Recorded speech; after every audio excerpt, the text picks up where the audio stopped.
We are not of this world. We are Media Arts, Radio Zion. Welcome to Mars. You're listening to Martial Art Masters of Texas with your host, the voice of Texas martial arts, Master Steve Pinder.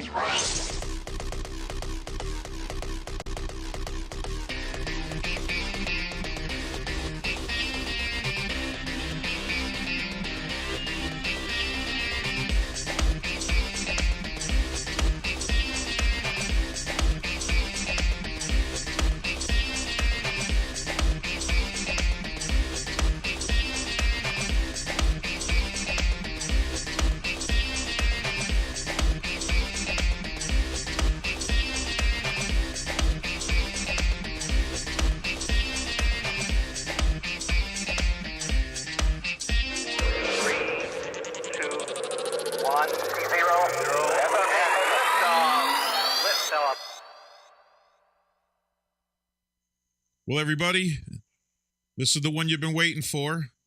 The Texas Martial Arts Hall of Fame and Martial Art Masters of Texas podcast welcomes Mike Stone to the show. Mike Stone, how are you doing, sir? Very good, Steve. Thank you so much for the opportunity to come and share some ideas with you. It's an absolute honor.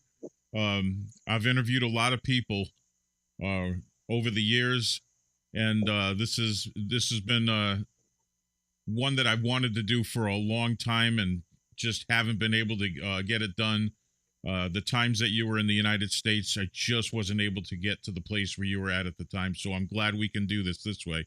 Isn't technology wonderful? Yes, it is. Incredible. So let's go back to the beginning. I mean, you've been doing this for a while, okay? So what got you started in martial arts and why did you do it? Well, I grew up in Hawaii, and in Hawaii, there's many cultures. You know, we have a lot of Japanese, Chinese, Filipino, Korean, Portuguese. So when I grew up in my classmates were a mixture of all these different races.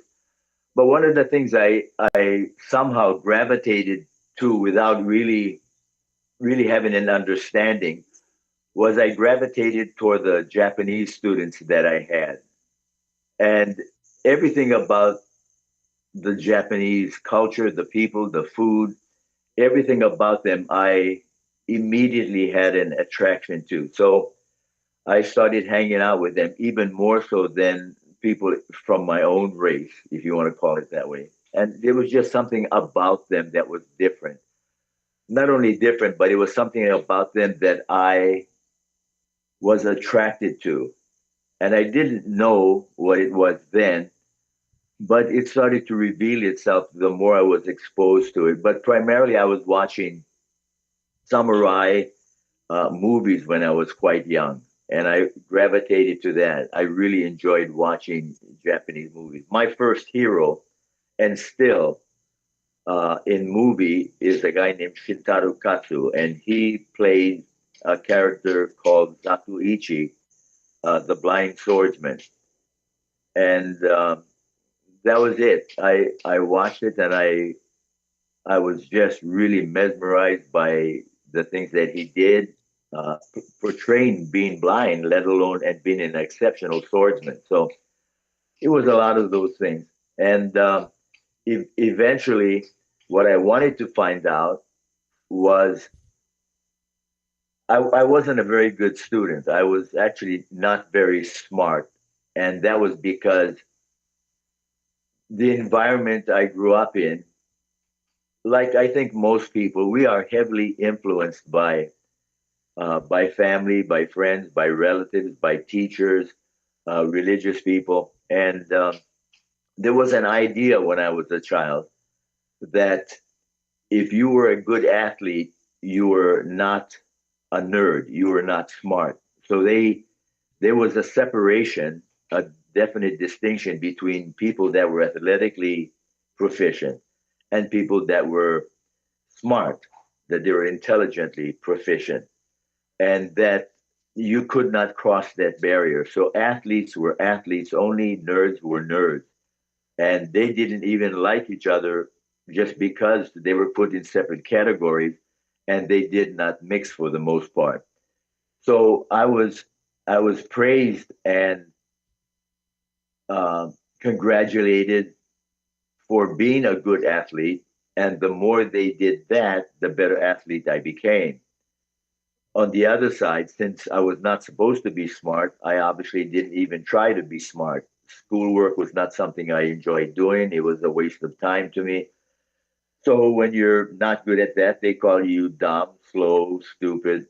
So that was the basic idea. And I started to believe what people were saying about me.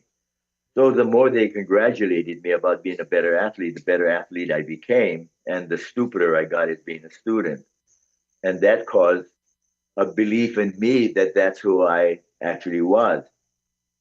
Getting back to the idea about the Japanese upbringing that I had, is that I noticed that the Japanese kids had a certain quality about them, and it must have been in their family structure, in their culture, in just the way that they were raised, the way that they believed, the way they thought about themselves. They were very industrious, they were smart, and many of them were actually good athletes as well. So I gravitated toward that. I wanted to be like that, but a part of me did not accept that I could be smart, that it's just not the way things are. So we end up learning so many things. And listen, I'd like to believe that my parents loved me. I mean, this is, of course, everybody wants to be loved. And but you can only teach what you know. So this is very similar to karate. You cannot teach what you don't know. Many people don't know what they're teaching and can't perform at all what they're teaching. So in the martial arts, I saw a lot of discrepancies, that the dots were not being connected.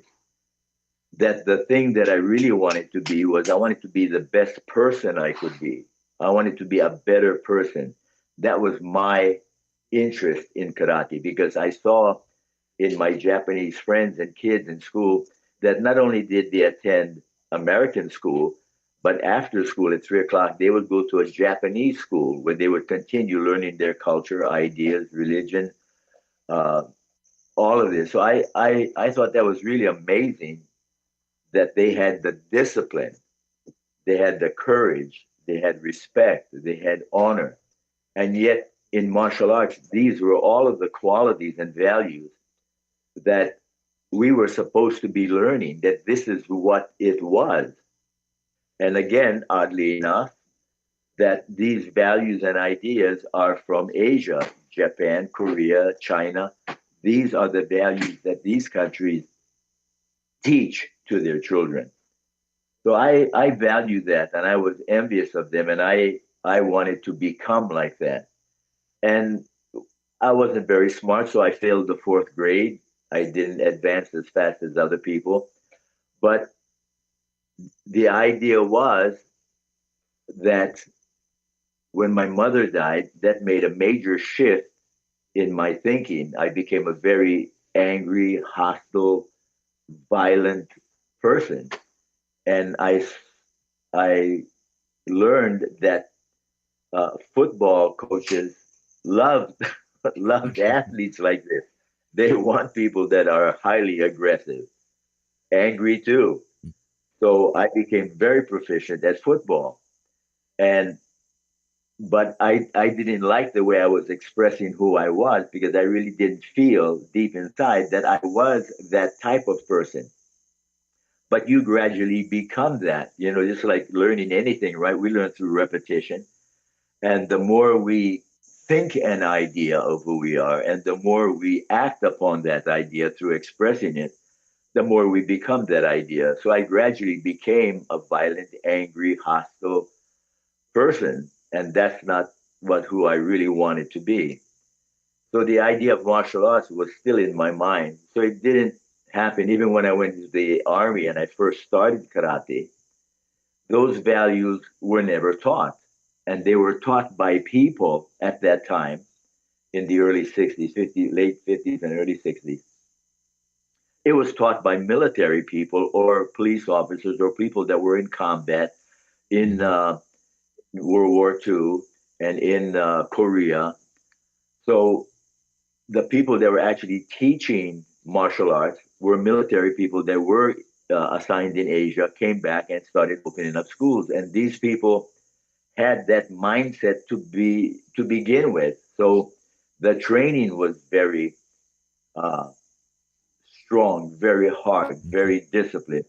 But there was a lot of anger and violence in it. It wasn't controlled violence. So, and I already was good at that when I graduated from high school. So I continued when I went into the Army. I fell right into that. And my instructor was from Hawaii.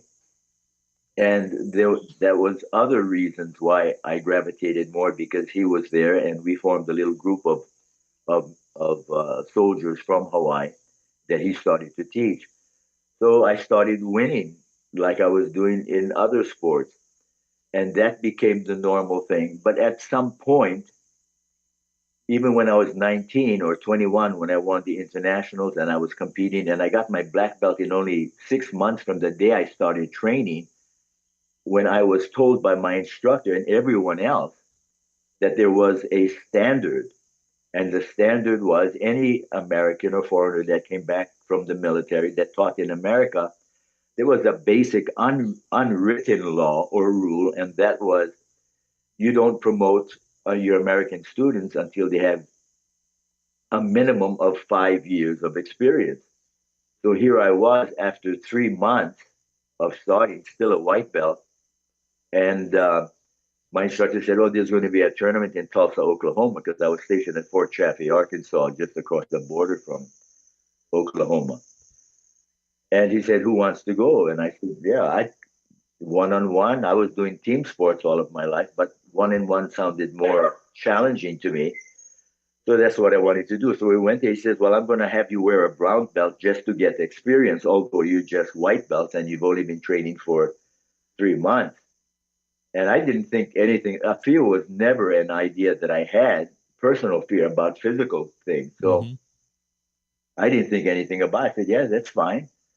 So we went to the tournament, and it was, again, this is my first tournament, 3 months after I started training. And I ended up with a mindset that I had from a football coach in high school named Jimmy Gray. And the mindset was a very simple mindset that he shared with me when I was a junior in high school. And I've never lost that mindset. That particular phrase that he started teaching me when I was a junior in high school is what I still carry today. It has never left my thinking. It has become so much a part of who I am that I don't have to try to become that idea. And the phrase is, Mike, always be your best, not do your best, be your best. So there's a vast difference between being and doing. Being is simply the physical expression of what you're trying to be. But if you're being an idea of yourself already, then you don't ever have to become it. You are it in the moment you say it, think it, believe it, express it, and take action on it. So I was already a black belt from my first day. I said to myself my first day, I am a black belt. And I looked at my instructor at every class we had, and I just simply emulated him. Anything, I was 19, he was 33. I could do anything physical he could do. There was nothing I could not do at 19 that he was showing me how to do. So I copied the things that he did. The thing I lacked was really respect, honor, discipline, courage in the highest sense. So these were the values that I've always wanted. But even in karate, I was never being taught them. This was not, the idea was, can you kick somebody's butt? That was the goal. And I was already an athlete that was used to winning. So it fell right into my trap about who I already was.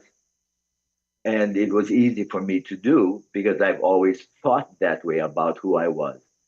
I'm going to be this idea. I'm not going to end up learning how to do something.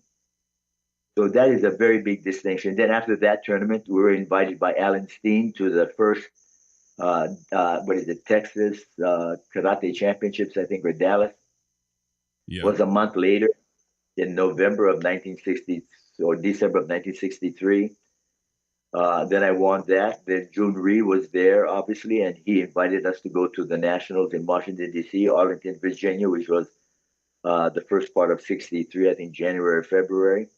And I competed and won that. But at that event, what had happened was because I had won 3 events in a row in the Southwest area and then went back east. I'm sorry, excuse me. And karate was very new. It was a new thing. Everybody was starting. Even if they were black belts for 8 years, they were starting a new expression of this idea in an athletic competitive form. So when we went back there, already what I had done in Tulsa, Oklahoma and Dallas were virtually the same people, and they kept expanding the bigger the event became. So when we were at the Nationals, after I had won that, and we were flying back to Arkansas, my instructor and I, and he didn't look very happy. So I said, what's the problem? You don't seem, are you happy for my success? And he said, of course I am, Mike, but um, I'm a little bothered by something. And I said, well, what is it? He said, well, I was there and you were winning and having fun. People came up to me, black belts came up to me, and they said, excuse me, Mr. Peters, is Mike Stone your student? And he said, yes. And he said, well, we were just wondering. That's a classic phrase. Yeah. When people get together and start saying things like, we were just wondering, obviously there's trouble. And we were just wondering that you just came from Okinawa, apparently we heard, and that you opened up the school in the military base there at Arkansas. We were just wondering that obviously you were taught the basic values of respect, honor, and trust, and all these ideas. We were wondering why would you take your top black belt student and let him wear a brown belt just so he could win all these tournaments? And my instructor was flabbergasted. He said, what? He said, wow, Mr. Peters, you got to admit, this guy, Mike Stone, he's not a brown belt. And he said, well, actually, you're absolutely right. They said, see, we thought so. He said, no, he's not a brown belt. He's a white belt. And they said, what? They said, yeah, he's only been training for now. This is his 6th month. And he said, that's impossible. No, it cannot be. He said, it's the truth. He is. So they said, well, we can't have him running around the country now beating people that are so inferior to him when he's competing. And he's competing against brown belts. So they at least have 2.5 years of experience, halfway to a black belt. And we thought he's a black belt. And he said, no, he's not. He's a white belt. Well, we're going to have to make some type of adjustment. So the idea is we will not allow him to compete in any other tournaments unless he is a black belt, because it's just unfair. I said, but you're being unfair to him for what he's accomplished. You're now penalizing him for his natural skills and abilities. But we have a policy, and the policy is 5 years. So on the flight back, while we were talking, he says, well, remember what I told you the first night in class? And I pretended like I forgot it. I said, what was that? He said, remember I told you it's going to take a minimum of 5 years for you to get your black belt, because that's just the way it is. So he says, well, we'll have to amend that. When we get back to the military post, I will promote you to your 1st degree black belt. So the first tournament I fought as a black belt right after that was the 1964 Internationals held by Ed Parker in Long Beach, California. And I won black belt division and grand champion. So who's to say? Who's to say? That's why my entire life from that moment, it started to change. I did not believe what people said was normal. What they said was this is the way it is. It is not the way it is. It is the way you create it and perceive it for yourself. So we have to be very careful because we are exceptionally powerful human beings, exceptionally powerful. And we don't come anywhere near our true ability only because we believed everybody when we grew up. What they said, what they perceived, what reality was how it is. This is the way it is. This is how life is. Not at all. It is nothing like we have been taught. And I just refuse to live that way today. So that's why I'm on this island for 40 years. Wow. Okay. What a story. So, you, this you've made this interview really easy. I just sat there and listened.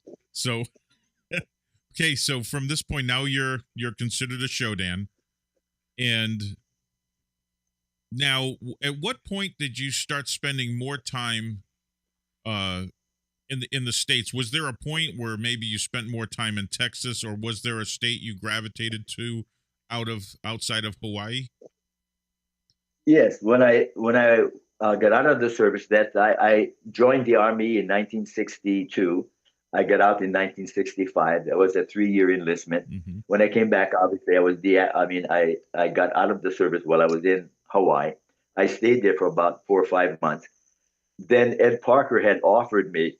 He said, if you ever want to teach karate, let me know. So I called him up, and I was bored already doing nothing in Hawaii. And I called him and he said, yeah, you can come up and teach. So I actually, now this is, very few people know this. Uh, when Ed Parker brought me back to California, I lived in his home for 6 months. I taught at his Walnut, Pasadena school, the headquarters school. I taught there for 6 months. One of my first students that I was teaching during my 12 and 1 o'clock noon class, because I didn't teach Kenpo, so I only taught like sparring and techniques and stuff like that. That's what I was teaching for Ed because I didn't know the Kenpo system. So at that class, one of my first students was a guy that I just love and have the greatest respect for, and that's Danny Inosanto. Wow. Okay. So till today, Danny and I have a tremendous, tremendous relationship. Very, very close. I have the utmost respect for this guy. He is so brilliant. He really knows martial arts. He lives the lifestyle. He's an exceptional. He's a person I would call a master. Now, this is the thing I don't care if I get in trouble for it because I'm going to tell you what I believe. This thing about rank and everything is so, so blown out of proportion. And we know better. We know better. And when I realized that I was the cause of part of this myself by being a champion at that time and not having the courage to voice my feelings about this concept, and it has just gone absolutely crazy. So from the early 70s, martial arts karate competition branched out into every possible idea they could come up with how to fight this idea. Kickboxing, Muay Thai, part of this changed the rules. And you can only do kicks, you have to do so many. I mean, it got so crazy. Everybody was running off in every direction, trying to make money at this. That's what they were doing. They were making, and there's nothing wrong. Believe me when I tell you, there's nothing wrong with money. It is okay. It is a value we have established in society that makes it utterly necessary to have it. But how much does one need? So when you sacrifice who you are, we talked about being and doing.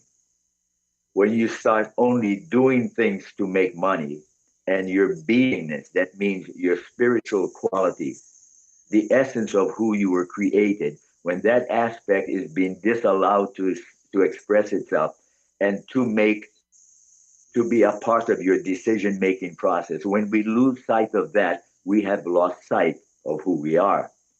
And I believe and sad, I'm not afraid to say it, I'm sad to say many of the people back during my time and who have continued have lost sight of that. Many, and they are champions, and they consider themselves masters, and they grandmasters. It's not enough. The next level they will try to get to, and I hope they don't cross it, is when they start calling themselves God. And they're very close to doing that now.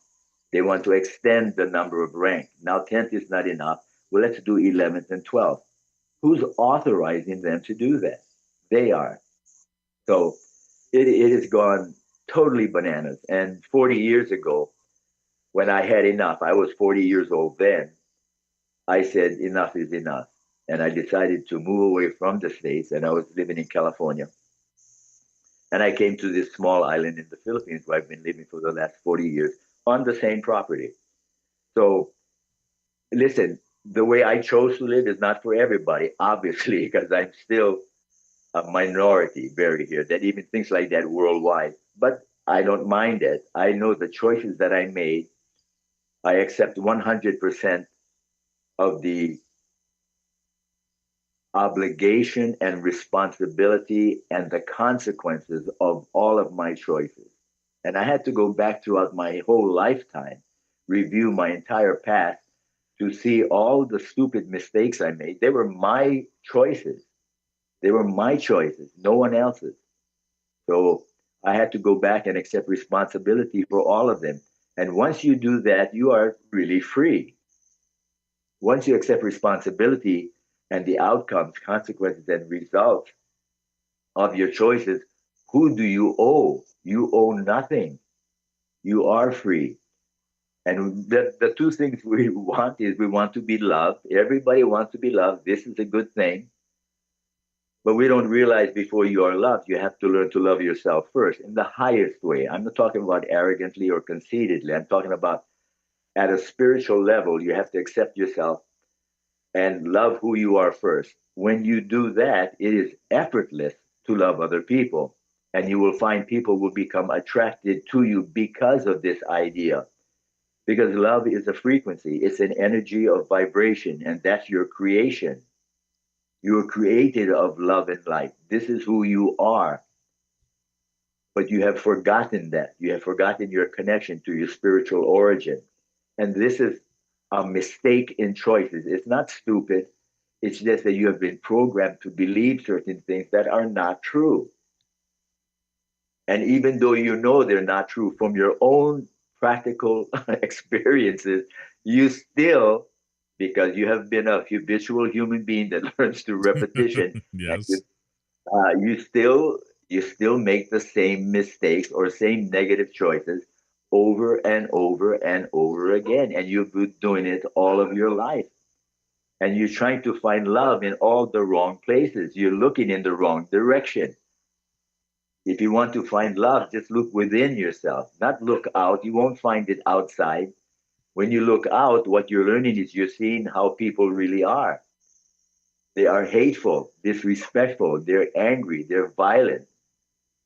This is what the world has become. So how can we regress from my childhood so much as a world global community? How can we regress so much when this is what we see all around us? It's not an accident. The universe doesn't make accidents, people do. And human being makes choices. And we're making the wrong choices and we're not accepting responsibility for who we are. Do you think it's selfishness? Well, there's a gray area between love and hate or love and fear. And there's a all every emotion you can go from love and light to fear and hate. That's a lot of different emotional levels. So that's called grays. These are the grays in life, going from one extreme to the other. Mm-hmm. And we were given the opportunity as spiritual beings to be born into the physical world so we can choose the experiences we want to have. And from the choices we make and the experiences we have, we can now decide the most important question of our life. Who am I? That's the question. And man has asked himself these questions for eternity, and he still does not come up with the proper answer. because he has become repetitively habituated into believing that he can decide that idea, and he's making negative choices. They're not his best choices. And he doesn't have the wisdom in understanding that, what am I doing? I mean, I'm like an idiot here. I'm on a treadmill of thinking. Scientists say we have 60,000 thoughts a day. 60,000. So apparently they hooked up some people and monitor the thought process by the amount of energy released through thought.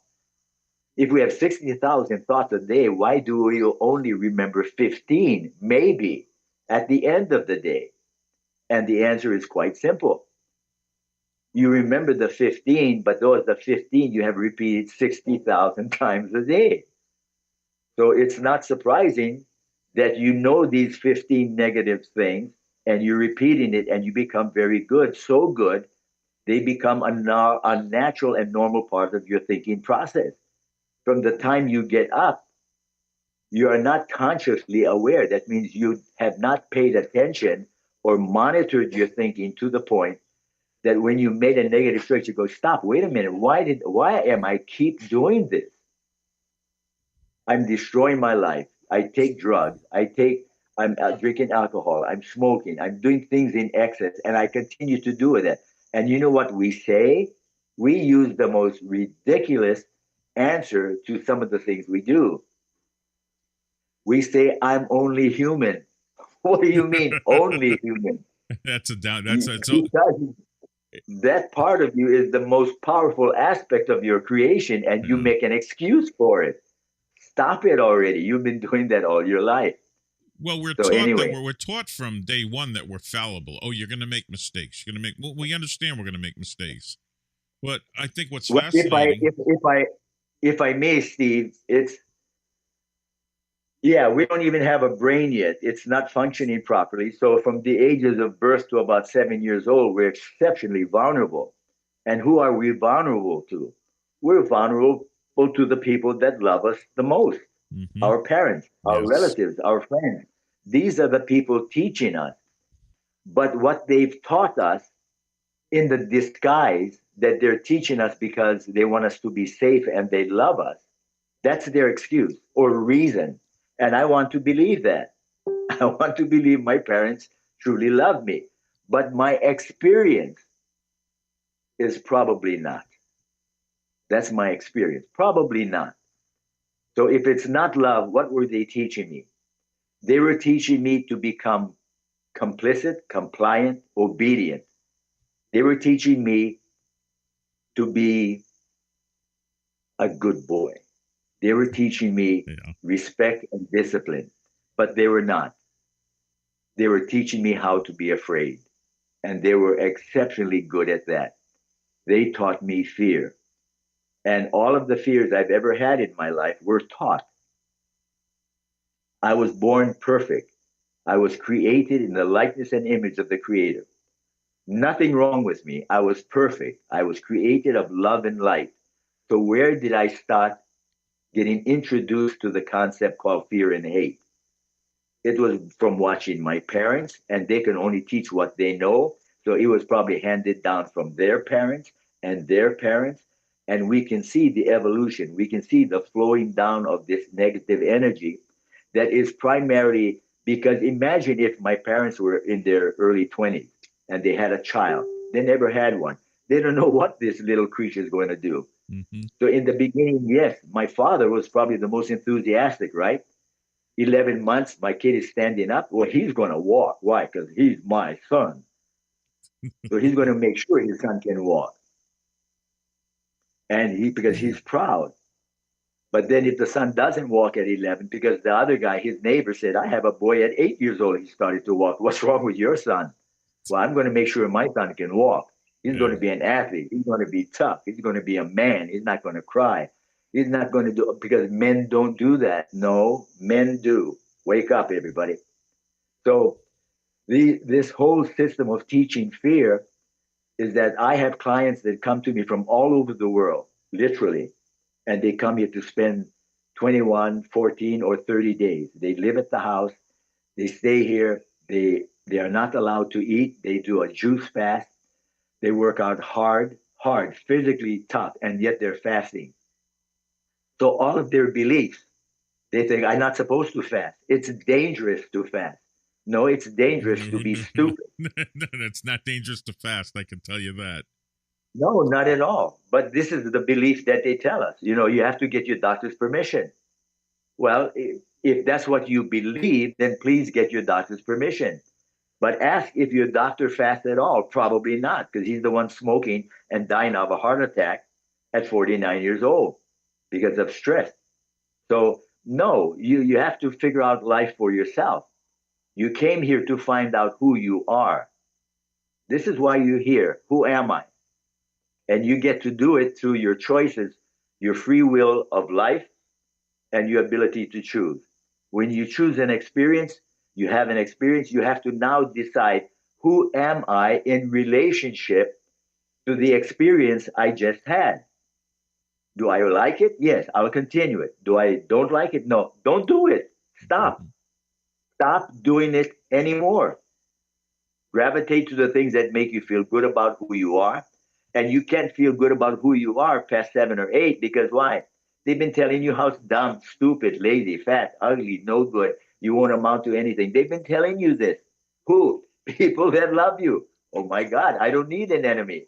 No, you don't. They're all around you. No, I actually had teachers in high school that told me I wasn't going to amount to anything. So, of course, I did too. Yeah, but here I have a scenario, and I remember growing up, my parents were always, "Don't do that, you'll get hurt. Don't do that. Don't touch that. That's hot. Don't do this. Don't do that." Everything was about fear. If you do this, you're going to get hurt. Everything was. So Absolutely. what's the better way of doing that then? Because I mean, I have children of my own, and there are certain things I am not going to let them do, but there are also a lot of things that I allow my kids to do supervised with me so they can experience it. So, but at the same time, you sit there as a dad and you go, oh God, here it comes. You know what's going to happen. You know that you know he's going to fall because he's doing something, and you're like, okay, let me get the car warmed up. We're going to the emergency room. So it's and so well, when you can, during this period of time, when you can, if you choose to, become conscious. Become consciously aware of the present moment that you're living. If I may, you and I, right now, we're talking to each other quite far apart, right? Yes. Okay. But in truth, you and I can only physically die right now, right where we are. Even though we're miles apart, different time zones, in truth, universally speaking, the universe doesn't have any other time but the present moment. That's where you exist. That's where I exist, in the present moment. We have to learn to live in the present moment. So if we can only truly die now, in the moment we exist now, and yet we're so far apart, is that the truth? Not. Wow. Is that the truth? I'm waiting for an answer.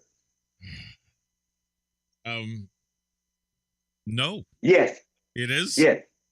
The answer is yes. I see. Right now. Okay. But right at this moment in time, please, in this moment in time, you and I can only die right now, where we both exist. But we don't exist in the same time zone or in the same location. But we can also live. Well, that's what I'm going to tell you. So now, if you have the option of choosing to die or live, and the present moment in which you exist is the thing that determines that, that means, where are you going to place yourself at the moment of your death? Well, you don't know. You're going to continually live. So as you live, you don't have to be afraid of dying, because you already know you're going to die at some point. Now, it's not a matter of when you're going to die, because you know you will die at some time. But your choice is, where am I going to die? Can I choose my location of death? And yes, you can do that. Yes. And you would be very wise to start thinking about where you are all the time, where you put yourself. So the same thing with your child.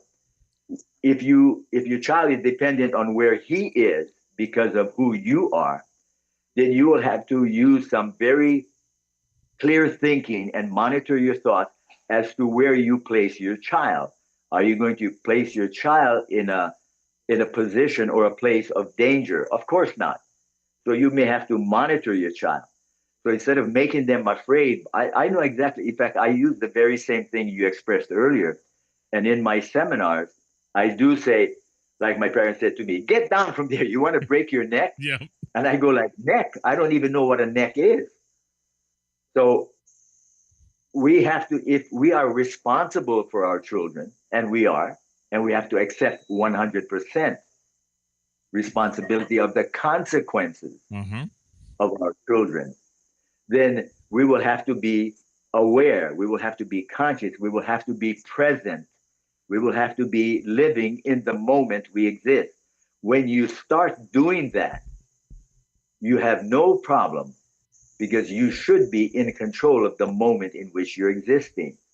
Let me make a small distinction, if I may. I was not guilty of it.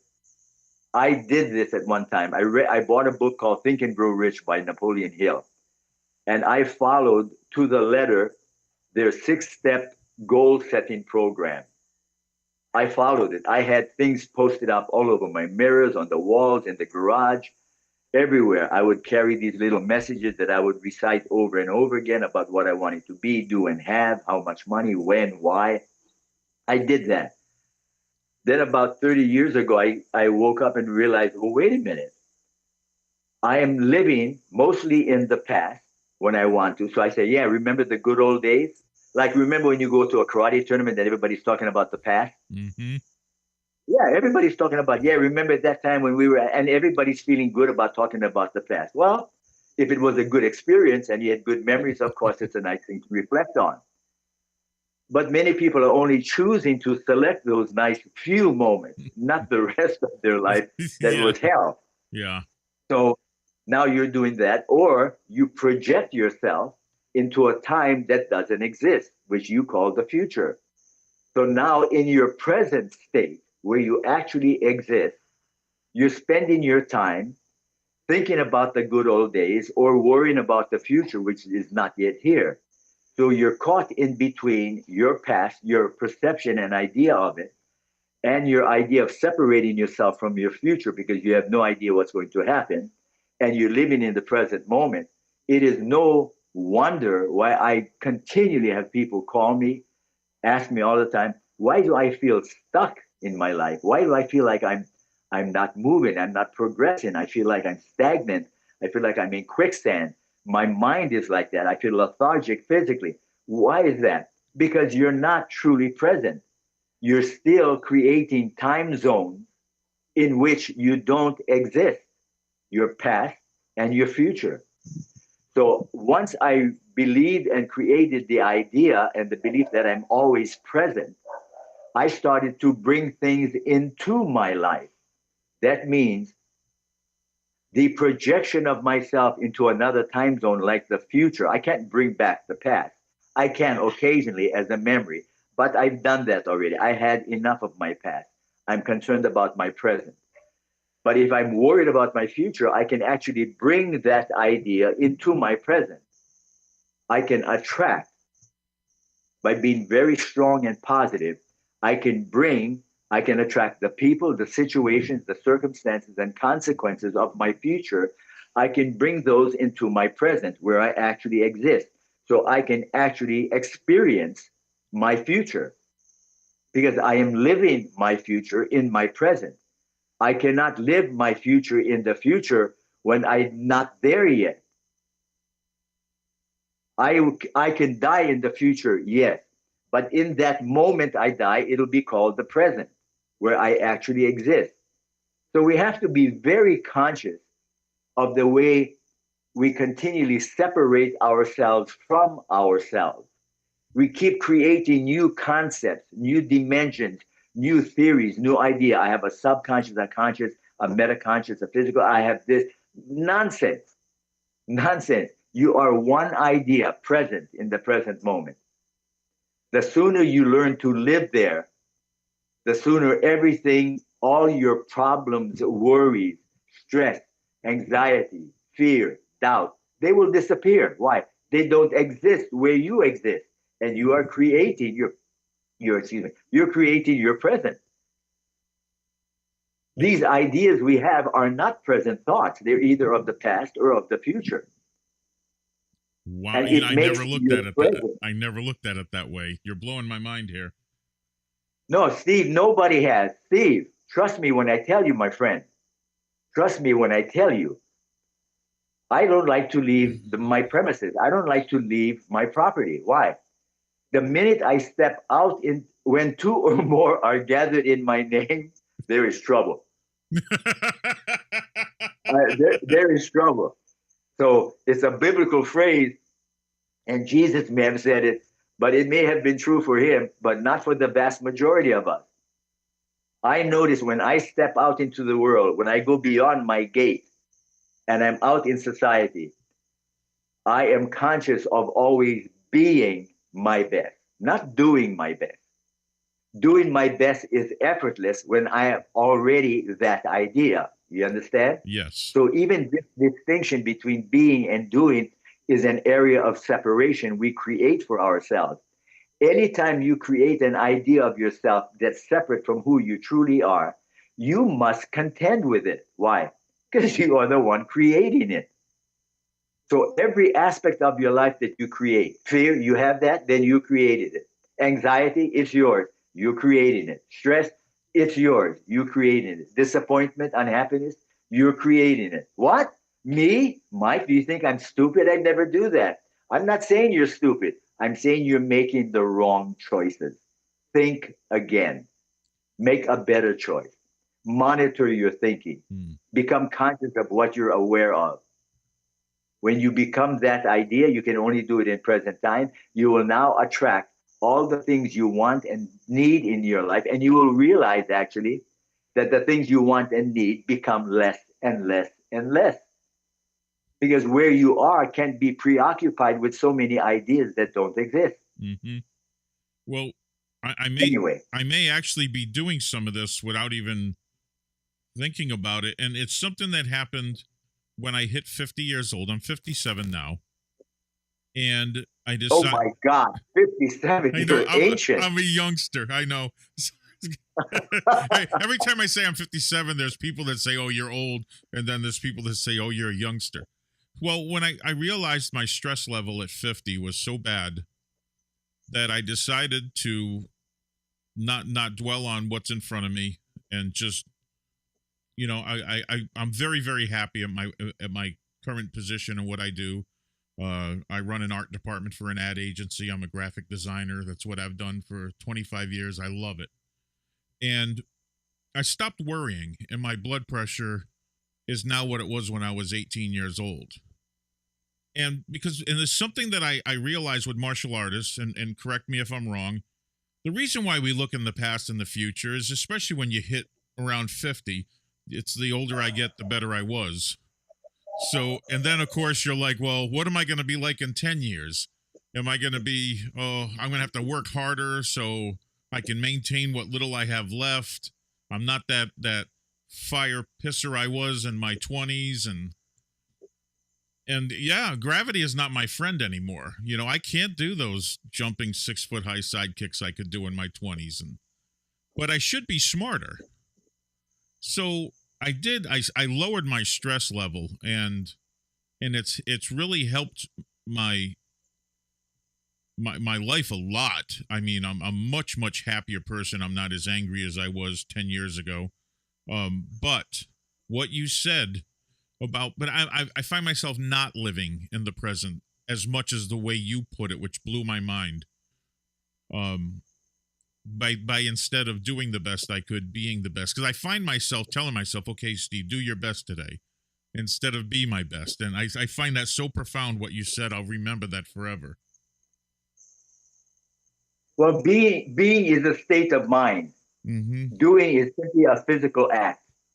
So we are much more than human beings, much more. So we have to stop thinking that we're just here to physically do things. I'm not correcting you at all, Steve. I just want to make a distinction for you in something Okay. you said. Okay, Please, don't please. take it the wrong way. Oh no. Yeah, when you said that martial artists, when they reach about 50, no, it's not martial artists. Every human being on the planet is worried about the past and the future and don't live in the present. This is why globally, internationally, we have so many issues. The issues we have in Germany, France, Italy are the same that we have here in the Philippines. It's not different. We're human beings. We're here to find out who we are. We're not asking the right questions. We keep making the same negative choices. The definition of insanity, you know what Albert Einstein said. Doing the same thing. Why are you expecting a different result when you make the same choices? This is, for me, it's difficult. I need to learn three things in this life. And these were past life regressions that I did that allowed me to recognize very early in this life what are the things I really need to work on, to improve on that I haven't maybe done in past life, if you believe in that concept. Patience, compassion, and simplicity. These are my three things. I have, throughout all of the past lives I may have had, in this life, I've come much closer to mastering simplicity. I have accepted that life is simple. I live an extremely simple life. Mm-hmm. If you saw my last post, I shower outside with rainwater. I conserve water. I I live a simple life. And people may have an idea of who Mike Stone is. That's not the guy. That's whoever you thought I was from what I did. I was never that person, but I never knew it. So the way I actually live, people would freak out.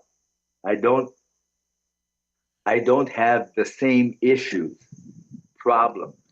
I don't have those that people have. I don't want them. I don't need them in my life. So I one of the things I made that got me here, in fact, to answer this question, the reason I moved here 40 years ago was primarily that reason. As a martial artist, I didn't like the direction it was headed. I could see guys like Conor McGregor. I could see martial arts being people like this.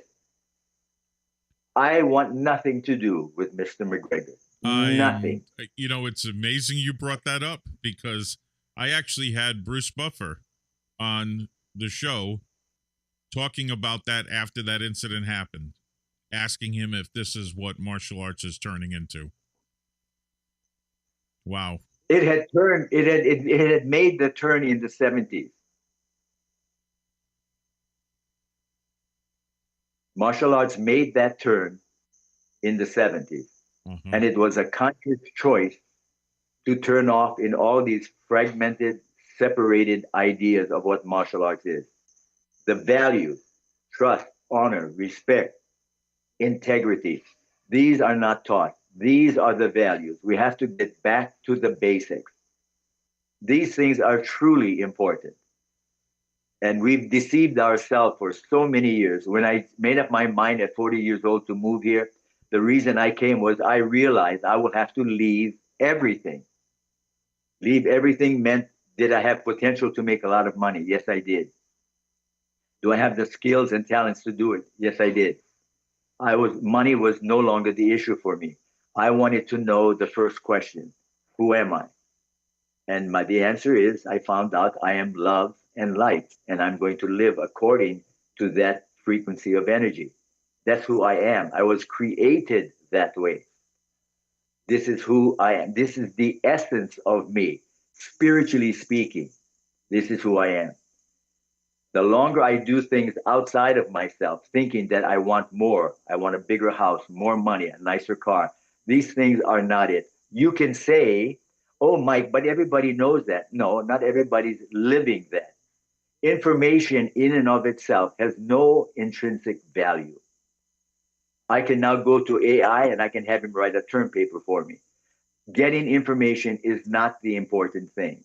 The value of data is your ability to apply it in your present daily life. This is the only value of information. Whatever information you've gathered from experience and wisdom, if you're not applying it every day in your daily life experiences, if you're not making the right choices, you're not doing your best. You are not being your best. It's really that simple. It's not a difficult thing. You know, I posed this question to a friend of mine. We were on a similar discussion, not as well spoken as you're bringing this up, but I asked him. I said, "So, do you think the human beings, we're complex creatures that should be simplifying the world around us, or is humanity simple yet we complicate the world around us?" Which one? Well, I mean, I believe we're yeah, complex creatures, complex yeah, beings, and we should be trying to simplify the world around us. But yet we yes, do the opposite. yes. So, Because well, I I I can talk to you for 5 more days without stopping. I'm not joking. so I have I'm wondering if I have to make a trip down there and spend some time with you. well, that's what everybody says, and some people have the courage, and I don't mean it that it's not courageous not to do it. But first of all, when I talk about courage, I'm not talking about physical act of courage, okay? I'm talking about it takes integrity. That takes courage. If you truly want to live the best you can, you will have to make decisions like I did. I had to leave America at 40 years old, leave everything behind, come to a little isolated island, hardly anybody here, find a piece of property. I had to change my location. I had to change my entire life. I realized that the people around me then, as much as I respected and liked them, they were not good for me. They were all toxic. When I say toxic, I mean it is easy to get caught up in their misery, their depression, their anxiety, their fears, their worries, because that's all they talk about. Yes. So how can you escape it? The way you do is you have to make up your mind. I have to physically change my location. Remember, I said we have Mm-hmm. to choose where we're going to die. So I don't want to die in America in that kind of a, I want to die peacefully here under my conditions, under my rules, under my choices, and accept the consequences and responsibility for those choices. So this is what we may have to do. I have people say the same thing you do. They come from everywhere. They come from Germany, Italy, the UK, Australia. They come. How do they find me? I'm even surprised. How do they even know where I am? Everybody thought Mike Stone died 50 years ago. So it's amazing. But people have made the choice to come here and to go through this program because it is a challenging program. Everybody think, oh, I can do that. It's not a matter of doing. It's a matter of being. But we'll have you do things that you'll be exhausted. You'll be in puddles of your own sweat without eating and be very well with that. Be actually feel better about who you are and the quality of what you do. You will enhance your physical performance, not get worse. So yes, I'm 81. I exercise every morning, and the things I do, I challenge. Now there's some probably some Chinese dude that can outdo me at 86, but for 81, I'll match myself about to any 81-year-old in America to do the things I'm physically doing at this age. So you're not less. You're so much more, and you have to start believing that. Now, when I say that, I don't mean you have to be lie to yourself. I don't mean you have to make up shit that's not true. What is true for you is true. You're in pain, you feel it, it's true. You have it. You have issues, it's true. You have issues.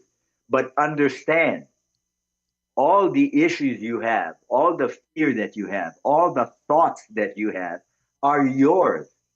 You are creating those thoughts, even if you deny them as your thoughts.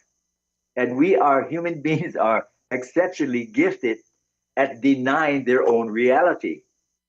They would rather point and blame other people around them for their situation. But it's your choice ultimately. So if you start to accept that immediately, then you're already halfway home. Your freedom is already there. And for men, it's different than women. Women all want to be loved, men too. But men have a mechanism that for them, peace of mind is more valuable than love. For men, it's a little bit different. That's why men make their own.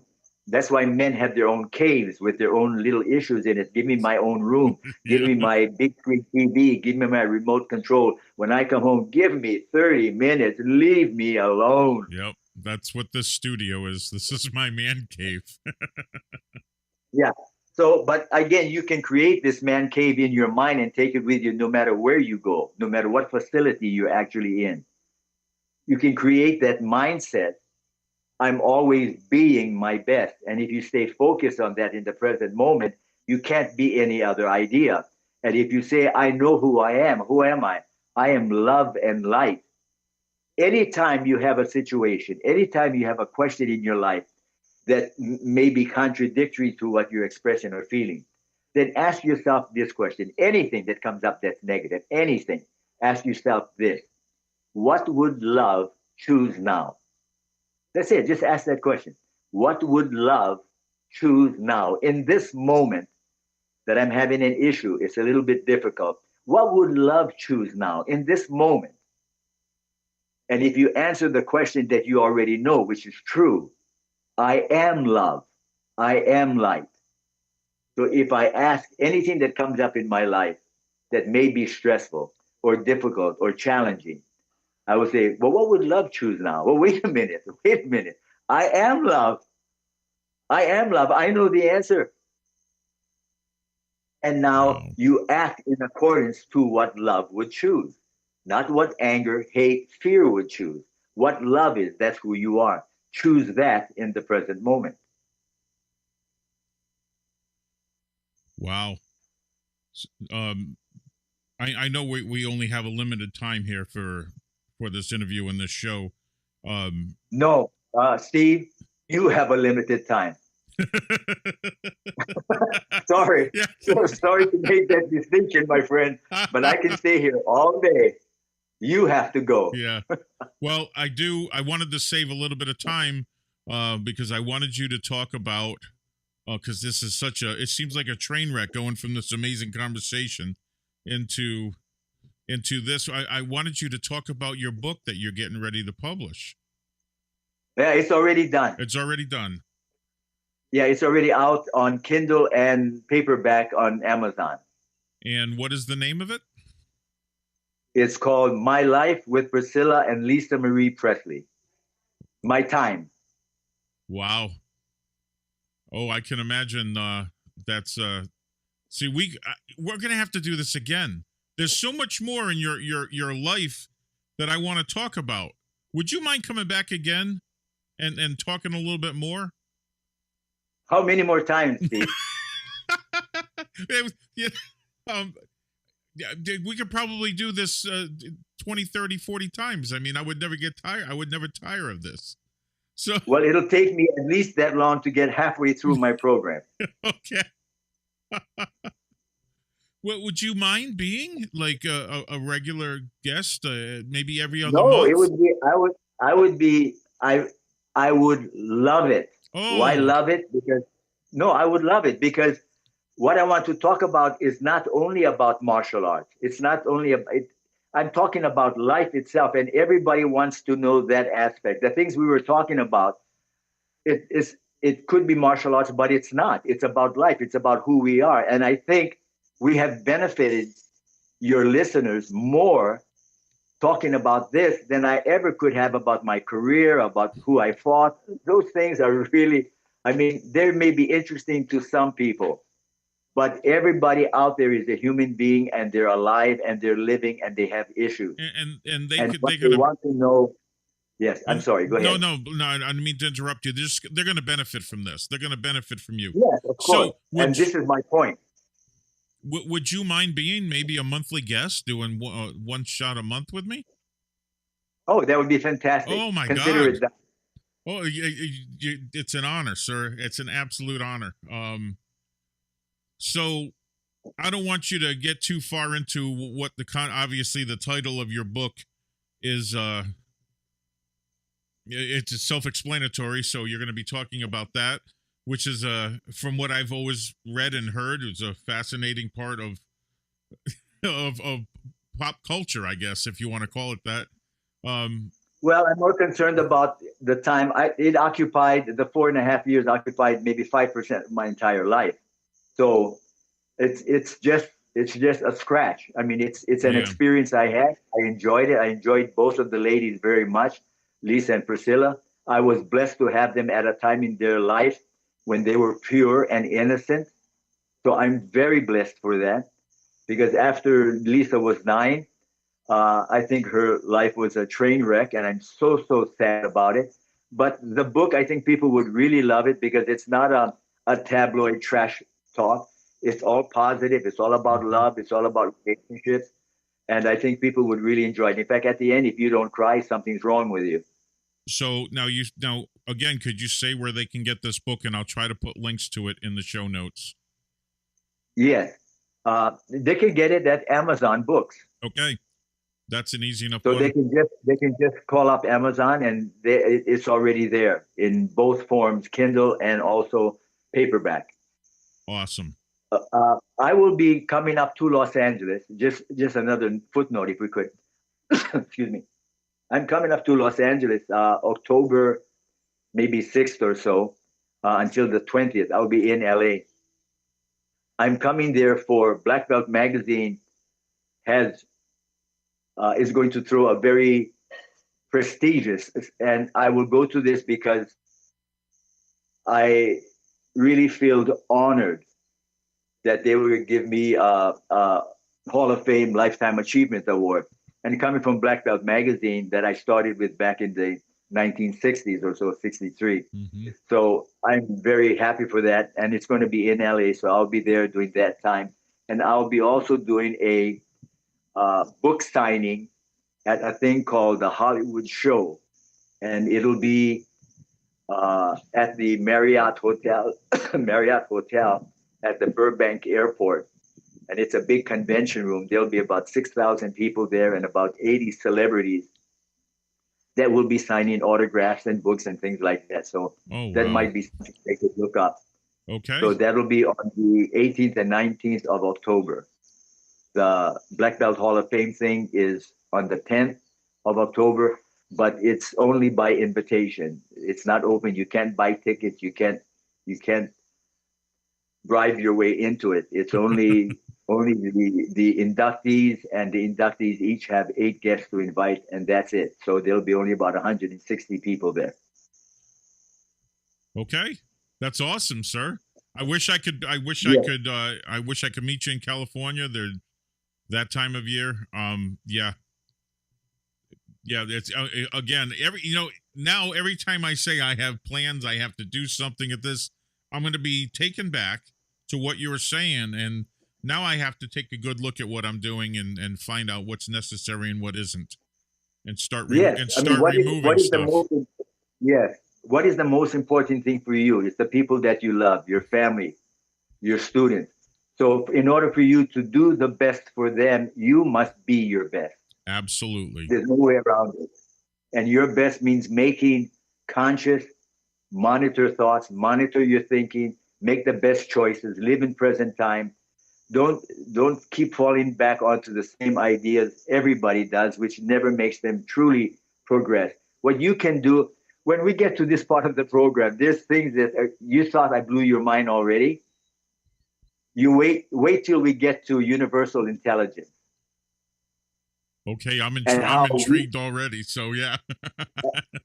how we are equal to AI. We are instantaneous beings. We create instantaneously only because the universe only works in the present moment. We have to change our thinking. Wow. Okay.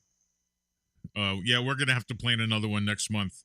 I might. Okay. I might just make this an extra show that we do. This way we can talk for a couple hours. How does that sound, sir? As you wish. I wish life was that simple, or is it? Oh, It is. Oh my God! What are you doing? I know. I see. You've got me questioning everything that's coming out of my mouth now. Oh, man. You should. You should have always done that. Oh. We should have always done that. I should have always done that. Wow. You know, I would have never listened to this in my 20s. I would have Well, never. I would have just wrote it off. Nah. Yeah, but see, every student is waiting for the master at the right time. Now, I'm not saying who's the student and who's the master here. We're both exchanging ideas. So I'm learning as much from you as you think you're learning from me. Because I need to know the issues of everyday people, people that are having problems, people that create their own drama. I need to know that. Why? Because I'm not doing that. I don't create stress and problems. I don't want any of it. So the only way I can avoid problems is to be my best in the present moment I'm living. Then I can be of true service to other people. And that is my purpose in life. Wow. Hello. Yeah, I'm sorry. I talk for a living. And you've got me tongue-tied. I put you to shame in the last hour, right? No, it's terrible. But it's wonderful at the same time. It's so needed. Oh, I needed this day. Thank you, sir. You're more than welcome, Steve. Well, I'm gonna let you go, and I'll make sure that you get a link to this so you can listen to it after if you want to, or you can hand it out to people if you want to. Send them the links or whatever. But yes, I definitely want to do this more often, once a month. Spend a couple hours talking. We can record it, put it up on YouTube, and get your message out. Okay. Now, one thing I have to, we must do this before I close, okay, or before you let me go. Okay. I have to tell you the truth. Honesty for me is a big issue. So when you called this morning, you woke me up. That's why I had to get 5 minutes. I was still sound asleep. Okay. I'm sorry, sir. No, don't apologize. I'm telling you because I want to tell you the truth. I didn't want to make a lie or an excuse. But the reason I said call me back or I'll call you back in 5 minutes is when the phone rang, that's when I just woke up. Oh. So that was, there's nothing wrong at all with that. I appreciate you waking me up because this is so much more than sleeping. So thank you. Yes. I just, when I tell people that I'm going to call them at a specific time and we discuss that 8 a.m. here to record this would be what, 9 or 8 p.m. here would be 9 a.m. there, correct? Yes. Yes. I'm when I say I'm going to call it a time, it's important that I'm a man of my word and I'm punctual. So I called it that time. I didn't want to be a minute late. So yeah, me too. I'm a man of my word and I was present. The only thing is I was sleeping. Okay.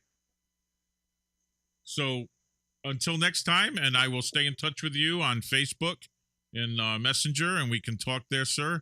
And I will send you the links and whatnot so we can get the ball rolling on this. All right, Steve, listen, no matter what anybody says about you, it's probably true. Yes, it probably is. But remember, Steve, I love you. Same here, sir. I love you too, sir.